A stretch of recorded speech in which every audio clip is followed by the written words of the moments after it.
What's going on, everyone? I'm thinking about this new format of doing slides so that it's a lot more visually appealing, but also we can get a lot deeper into market research and exactly the math side of it, specifically statistical analysis. Now, I know I said that with statistical analysis, you don't need to know a ton, and I still stand by that because all you really need is simple things, and with enough direction, you'll eventually be going at least in the right direction and going a lot closer. But this time, we're going to look at specific things and calculations and statistical methods that you can do that will help level up your analysis, be more concrete, but also make you feel more confident when it comes to your survey or even in other areas of marketing that you might not think statistical analysis comes in. So let's get into it. First of all, let's see what potential problems you might be facing, and we'll go into two specific situations. First one is reporting social media KPIs, and that's usually your cost per thousand impressions, click through rate, things like that of that nature in case you're doing an audit or perhaps trying to measure your brand or even brand awareness and memory. Second situation we'll look at is the basic survey, things that you might be asking your general customers, or even if you're performing an internal survey. And how do we go about that? Because some questions that might be asked for doing the social media audit is what's the end, or how many times have we posted that specific thing, and can it even be statistically analyzed, or how do we tell that something is truly performing better than others if other factors are still at play and it's not just meta not pushing our stuff out organically, or perhaps it is doing really well but we're not super confident on what that factor might be. Additionally, for the second situation, the best question that usually we get asked is, well, what decision can we make off of this, and how confident are we with the results? And so we'll go into these specific situations and see what we can do about them. Now, I want to pose a question, and that is, how do you know if a number is a true number? Now, I say this because it's really easy to do an average, and we learned this in elementary, and it's still serving great use even for me as a person who sometimes just needs direction in my day to day professional job. But once we get deeper and want to make higher level decisions that require executive overview, how do we know that the number is something that's meaningful or something that we can be concrete in? And so that's kind of where we get into the six different things that I will be teaching you today. First one will be confidence interval. And confidence intervals essentially just tells us the range of values that's derived from your sample or even population if you're doing auditing. And it's likely to contain an unknown population parameter. But like I said, I'm repeating myself. In audit or things like that, you'll typically know your population. And so it kind of matters if you're doing things in Excel because there will be different types of standard deviance or different types of variances that really depends on if it's a sample or a population type of matter. And the numbers change quite a bit depending on what you select. But essentially, confidence interval tells us what the number is likely to be in within a range. And so if the confidence interval is 1 and 2, then you'll know that the true average is between 1 and 2. Whereas if you have an average and then let's say it's a 4 out of 6 if you're doing a survey, how do you know that your average is a lot closer to the true number? And so we'll get into variance as well. It essentially tells us how spread out a data set is from its mean, kind of essentially telling us how volatile our data is, if there's any extremities or even perhaps people who are repeating a lot of answers. And standard deviation can tell us the same thing as well. And the really nice thing about standard deviation is that the equation to it is really just variance squared. Or if you want to find variance, you just square root standard deviance. And so going into standard deviance, it's essentially measuring the amount of variation of the values of a variable about its mean, essentially telling us kind of the distance between each data point from the mean. Really similar to variance, and they're both just numbers that essentially tells you, and you can make decisions off of it, but all of these are more likely to be in a formula that you need to have in your final output. And so it's not so much as putting a meaning to these, but being able to calculate them and then inputting them into a formula. Next, we have margin of error. And essentially, margin of error tells us how much the results of a sample are expected to differ from the true value of a population. Now, it's kind of hand in hand with confidence interval. For example, a really common confidence interval is 95%, and typically you might have 5% of margin of error. And so what that means is if you did perhaps 100 surveys, that might mean people will typically answer the question the same 95% of the time, while the other 5%, there's a margin of error or perhaps a margin of people who are answering different. It just allows us to take into account of the wild differences that there are of people, and that no matter how many people we get for a sample to explain an entire population, there will always be things that we can never take into full account. There's things that are in our survey that will just be a mistake, or even so, there's just different types of survey takers that we can't have control over. Next, we have our z-score or a t-score.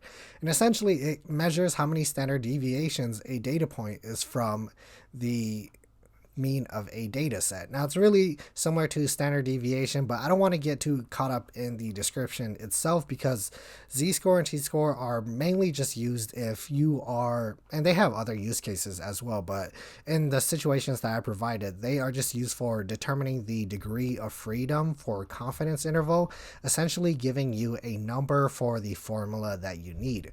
And so with a z-score, it's typically your 1.96 or 2, and you use this in part of calculation for your confidence interval. Now, t-score is used when there is a sample size that is less than 30, and typically this is your degrees of freedom. I might have mixed it up, but it'll be a different number each time. Some of it has been 12 point something, some are like 2.303, and it always differs based on the range of freedom. And you can calculate the degree of freedom with n minus 1. And so if you have a sample of, say, 28, then it's just 28 minus 1. Then just Google quick 27 degrees of freedom with 95% confidence interval, and that'll be the number you need for your calculation. Next, we'll also look at Cronbach's Alpha, and Cronbach's Alpha is really popular, used by a lot of people and in a lot of studies, and it's essentially a measure of a survey, and it's testing the consistency and how closely related a set of items are as a group. Now, it kind of goes hand in hand with other things, but essentially there's many interpretations to it, and some people don't like to use Cronbach's Alpha just because of how widely popular and used it is, and even how easily it's misinterpreted. And I can do that because I'm not a pro or a professor in the first place, so might be getting this wrong in this slide. But now that we have all the definitions out the way, let's look at the first scenario of doing the audit, or even measuring and determining what media format is best for social media. Let's say that we did a really manual audit, and we looked at all the posts that we came out with and determined, okay, which one had the highest engagement rate, right? And so we can see that from categorizing the posts that we put out on Pinterest, Twitter, LinkedIn, Facebook, YouTube, we see that photos have the highest engagement rate with 6%, followed by video, carousel, text, link. And in this case, if we wanted to go really basic and have a general direction of what we should do continuing forward, and perhaps we want to stop at all costs the lowest engagement rate, we might want to get rid of text and link posts, and we might want to go forward with photo and videos only. Now, it's good for our directional costs, but let's take statistical analysis into play. And so if we did a quick statistical analysis and I had chat come up with these fake numbers, we'll see that each media format has different N. And so photos, text, and carousel, they all have higher Ns of 30, while video and link, they have Ns less than 30.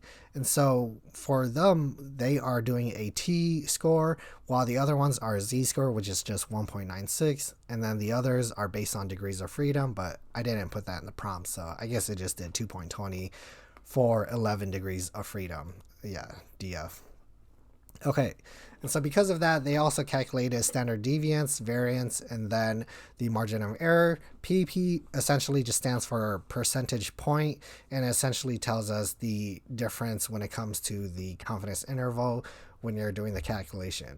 The calculation is essentially your mean plus minus your critical value times your standard deviance or standard error, and that'll give you your confidence interval, which are two numbers. You have the lower one and you have your upper 95%.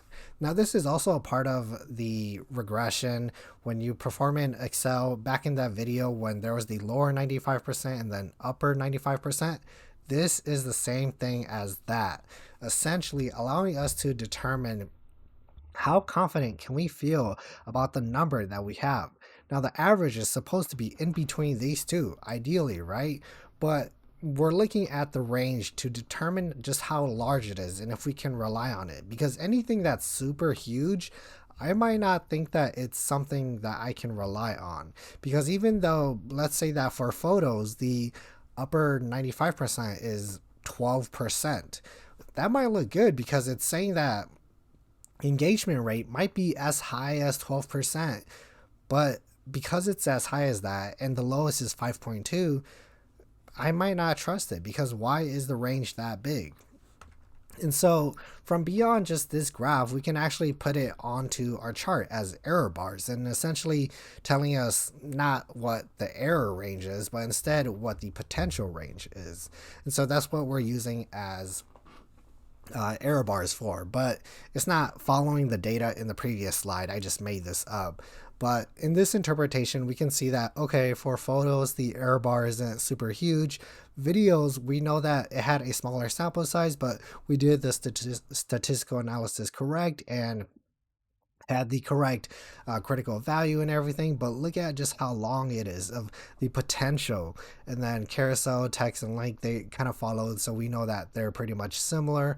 Text, we see that there's very little positive upper 95% confidence interval, so we can trust relatively that our average is close to its true value, whereas the other ones, we might have it correct as well since they're kind of in the middle. And then link, similar as well. But from this we can derive that, okay, video might not be super, worthy to take at face value, because even though it's the second highest, it has the largest range and we can't really trust that from a data decision standpoint. And so what I can see though is that photo and carousel, they have really similar error bars and in terms of the length itself, and so I can trust relatively that, okay, I might want to move forward with photos and carousel for next social media posts. And the decision from this is that we might want to invest heavily more into photos and carousel, but because video has such a large error bar, maybe that's also worth testing as well, because as you remember, we had a much smaller N or sample and population, and so we might want to test more videos as well.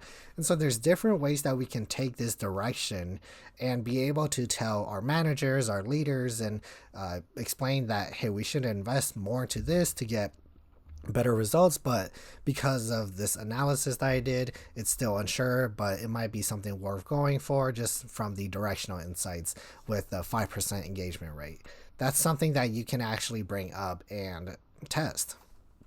And so that's pretty much, you know, how you use confidence interval, and especially with social media, doing your KPIs, can even do this with paid campaigns, and allows you to really understand the real performances when it comes to KPIs, because everyone has the same access to your CPMs, your engagement rate, your views and impressions.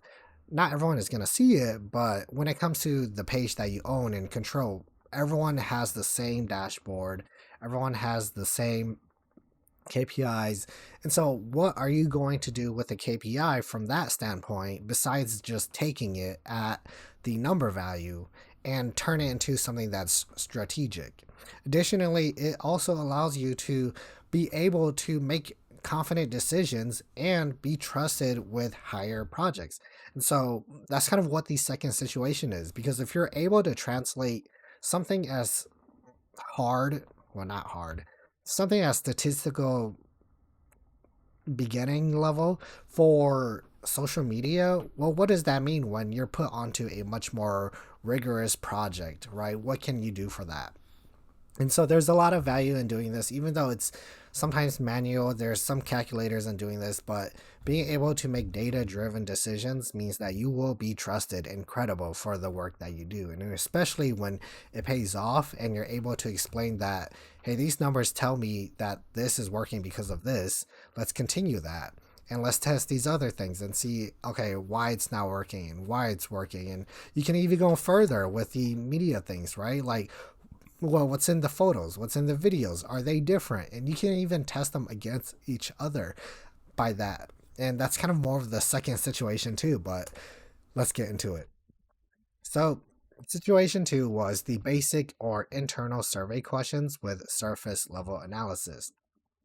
Let's say that you were put on a project to help the executives because they hate each other and they want to attempt to do something with the business, whether that is to merge, do an acquisition, rent their products, or I don't know what they do, rent something.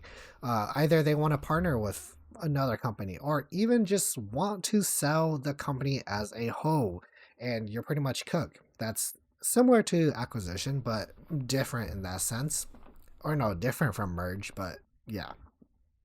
In any case, you have the executives take the survey that you have no bias, anything amazing, great. But you can't control how people are taking the survey. It's just who they are, their personality. There's always people who are a bit lame and only answer some certain way because of that. Whatever. And so, from surface level analysis, we might see that executives want to mainly do an acquisition, right? And you might be sacrificing the other 30% and the other 10% who are, not happy with the acquisition, and you will get a majority. But let's take it a step further, and that is with Cronbach's Alpha. Cronbach's Alpha is a bit difficult to explain and see the use case of it because there's different ways you can use it, but essentially, as a reminder, it's a measure of a survey or test for the internal consistency throughout the survey and seeing how related a set of items are as a group. And so you have a number that is between 0 to 1, and typically anything that's above zero point 0.6 or even zero point 0.7 is considered really consistent. And it's similar to multicollinearity, where different things that you ask will have similar um, themes, and people put them together and answer the same thing. And so, with this, we want to understand if there's a high consistency, right?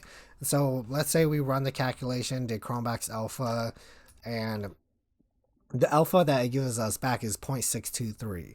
Now, for some people, that's acceptable. Real world, I'd say it's acceptable. Others might be a bit more harsh and say that, you might want zero point 0.7, even zero point 0.8, but, survey just happens. And sometimes even having a small sample when you're doing an internal survey, it just happens. But let's say that you accept 0.623 as a acceptable Cronbach's alpha, telling you that the executives are great and they answer the survey as truthfully as they can. You can generally trust that with acquisition, majority of them wants to do that, and you're going to have to sacrifice the other 40%. But the issue with this is that, let's say that the way that you develop the survey, you ask three questions about merging, three questions about acquisition, three rent, three partner, three sell. That's about 15 questions in total. And if you did a Cronbach's alpha on all 15 questions, you're essentially grouping all of them together. And if you made the survey questions different enough, you're combining two different things or five different cases into one calculation in this case. And so you have to create a alpha for each attribute that you're measuring. So there'll be one merger, one acquisition, something like this, right? And so we see that there's high consistency in merging. People generally don't want to merge, but a few do. We see that it's 0.59 and there's acquisition, but generally, we might say it's consistent, but we might want to do a confidence interval calculation on this survey as well. That's something we can do as well, along with the alpha thing. Yeah, sure, it's tedious and we might not want to do it, but helps us make a data driven decision. We see that rent is really high. Some people enjoy it, some people don't. They're kind of split in the middle. A lot of people are not, fancy with the idea of doing a partnership, and some people are not fancy of selling either. Well, actually, no, this is 0.42, which is below that point 0.6. Forget what I said. So we might see that there's some differences. Maybe the executives are tired of working. They're like, hey, you know, we want to sell, but I don't want to sell. I want to keep working. There's that differences. And so there's these things that we can try to interpret from our decisions. It's kind of hard, but with that said, um, maybe there's more stakeholders to the story, right? And that's why I have this slide. Maybe you want to survey not only the executives because F them, why are they deciding for 20,000 people, right? A group of 12 people deciding for 20,000 people. Crazy. And so we ask the 20,000 people, let's say only about 60% of them gets to do it because the other are, either don't care, don't read internal communications messages, whatever. And so 80% of that 60%, they really want to rent. Some of them want to sell. They know they can do better. They don't really want to partner or do an acquisition. Well, actually, they don't mind acquisition because that means that they'll be in front. But partnership means more on equal sides, so they don't want to do it. Merge is okay, but it's a bit more difficult as well for them. And so with this, we might want to take into consideration of these two surveys, and because they're two different audiences, we might want to compare their results. And so you're acting essentially as a consultant. And so what do you do with this data? You have so many statistical tests, you have so many data points, you have different groups of people. What do you do?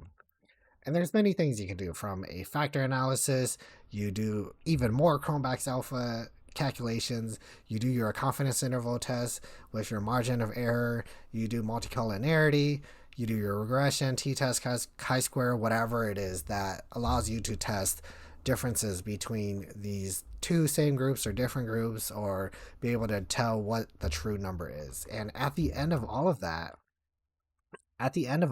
you can come up with a few recommendations, right? You don't make the one recommendation for them, but you come up with a list of 3 to 5. And whichever they are most happy with, they'll just go with it. And essentially, from a consulting standpoint, that's a success because you're providing so much calculations, so much statistical tests. Or let's say you're working at this company and you do all of this, you'll be able to go to your manager and provide one or two decisions that are bound to be good. And if you're an entrepreneur, you can choose whatever just feels best to you. After doing all of these calculations, you'll know that you'll be making the best decision of your life. You'll be saving so much time. You're not guessing as much. You're doing so much work that there's a lot of confidence in the decision that you make because of just how rigorous that you've been. But in all of this, I will always say, always double check your calculations. It's really easy to get the degree of freedom wrong and you get the wrong critical value. Really easy to use the wrong kind of test, whether it's a t test, a z test. No, not a z test. A z score or a t score, a chi-score, whether you're doing forgot what the other ones are called, but based on different audiences, or even if it's continuous or binary, different ways to even interpret Cronbach's Alpha. I've had projects where we don't want consistency. We want something that's lower than zero point 0.6. Different ways to interpret this, different use cases. But these are just two situations where you combine so many things. And this is after that triangulation video as well. This is all about triangulation. You do all these tests and you come to one or a few decisions that will hopefully be the best one. If this is helpful, make sure you subscribe. And if you have any questions, make sure you ask them in the comments. I'll see you all later.